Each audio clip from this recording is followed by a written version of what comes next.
Good morning बच्चों।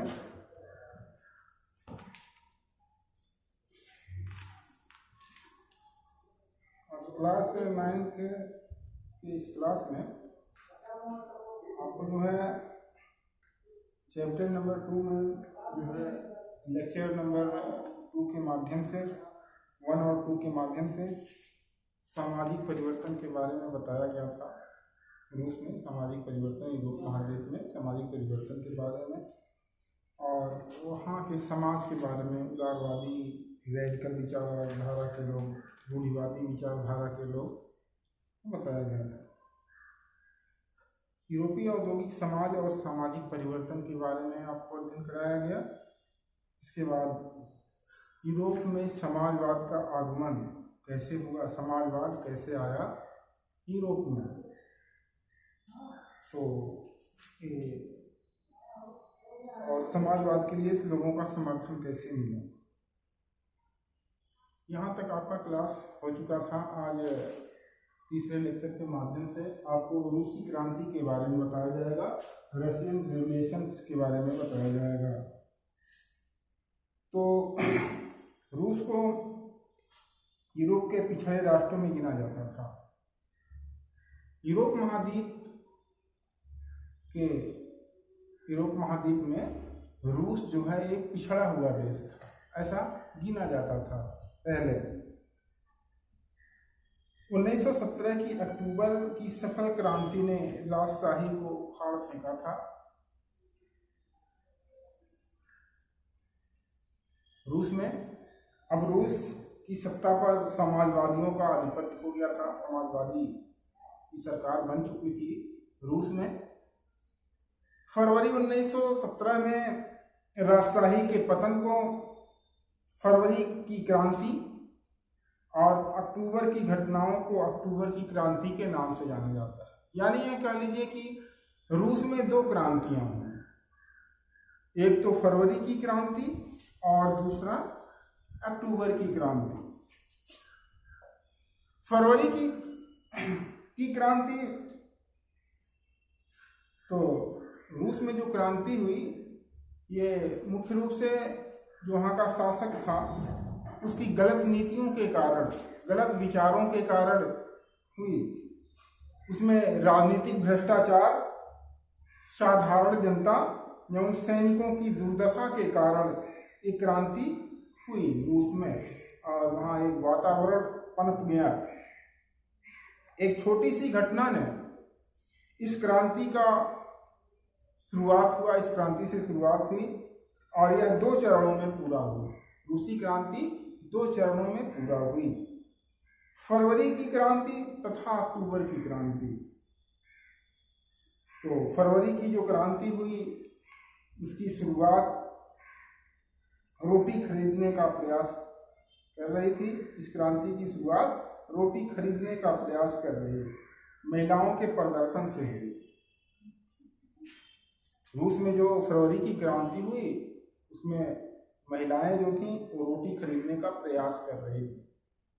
वहीं से तो महिलाओं ने रोटी खरीदने के लिए प्रदर्शन किया। उसी प्रदर्शन से रूसी क्रांति की शुरुआत हुई, फरवरी की क्रांति।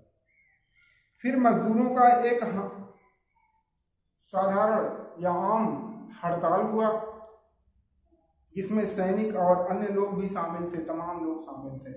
उसमें सैनिक भी थे, आम जनता भी थी, महिलाएं थे, बूढ़े थे, बच्चे थे, सभी शामिल थे।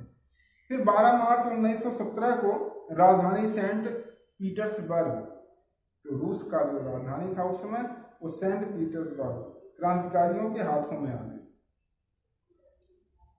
क्रांतिकारियों ने जल्द ही मॉस्को पर भी कब्जा कर लिया और जार को शासन छोड़ करके भागना पड़ा, मजबूर हो गया जार भागने के लिए। और 12 मार्च को पहली अंतरिम सरकार केरेनेस्की के नेतृत्व में बनी। तो रूस में क्रांति के बाद जो पहली बार सरकार का गठन हुआ वो केरेनेस्की, एक महान नेता था, विचारक था, उसके नेतृत्व में, केरेनेस्की के नेतृत्व में रूस में सरकार का गठन हुआ। जार के पतन की इस घटना को फरवरी की क्रांति कहा गया। जार का जो पतन हुआ 2 चरणों में हुआ। पहली तो फरवरी में और दूसरा अक्टूबर में, यानी 1917 फरवरी में और 1917 अक्टूबर में।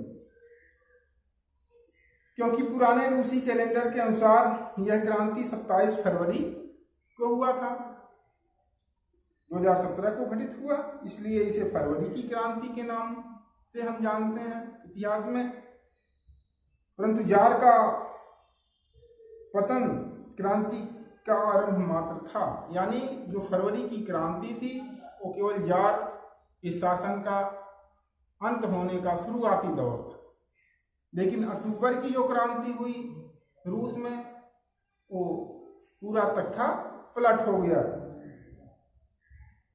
तो जनता की 4 मांगें महत्वपूर्ण थी उस समय अक्टूबर की क्रांति में। अक्टूबर में लोग क्रांति कर रहे थे, साधारण जनता, आम लोग, उसमें उनकी 4 डिमांड थी। क्या क्या थी?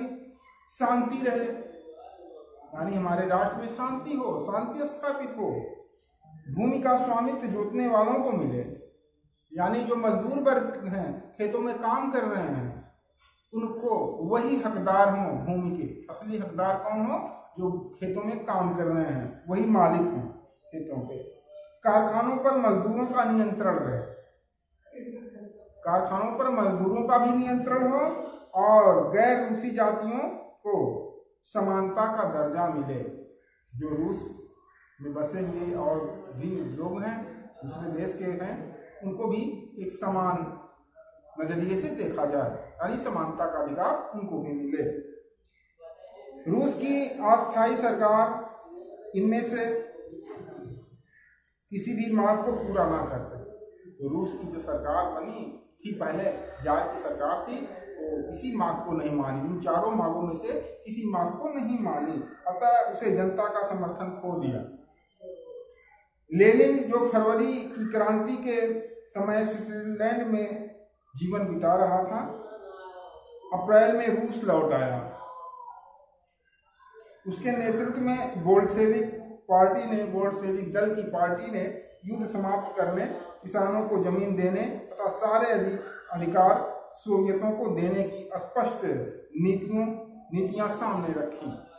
तो लेनिन ने कहा कि हमारी सरकार अगर बनती है तो हम सभी रूसों को अधिकार देंगे, बहुत सारे अधिकार देंगे। गैर रूसी जातियों के प्रश्न पर भी केवल लेनिन को बोल्शेविक पार्टी के पास एक स्पष्ट ही नीति थी, लेनिन के पास, बाकी किसी पार्टी के पास नहीं, किसी नेता के पास नहीं थी। लेनिन ने कभी रूसी समाज को राष्ट्रों का कारागार कहा और यह भी घोषणा की कि सभी गैर रूसी जनगणों को समान अधिकार दिए बिना कभी भी वास्तविक लोकतंत्र की स्थापना नहीं हो सकती है। यानी लेनिन ने कहा कि रूस में जो भी जनता है, सामान्य जनता है, आम जनता है, जो भी लोग हैं, अन्य लोग हैं, उन लोगों को जब तक अधिकार, समानता का अधिकार नहीं मिल जाता, तब तक रूस में जो है समाजवाद या लोकतंत्र की सही मायने में स्थापना नहीं हो सकती है। उन्होंने रूसी समाज के जनगणों सहित सभी जनगणों के आत्मनिर्णय के अधिकार की घोषणा की। फिर केरेन्स्की की सरकार की अलोकप्रियता बढ़ती गई, यानी डिमांड उसका कम होता गया, और उसका पतन फिर 7 नवंबर 1917 को केरेन्स्की की सरकार गिर गई। इस दिन के मुख्यालय की विंटर पैलेस पर नाविकों के एक दल ने अधिकार कर लिया। सन 1905 की क्रांति में एक महत्वपूर्ण भूमिका निभाने वाला लियोन ट्रांस्की की भी मई 1917 में रूस लौट आया। पेट्रोग्राड सोवियत के प्रमुख के रूप में नवंबर में विद्रोह का वह एक प्रमुख नेता था। तो इस तरह से ये क्रांति हुई।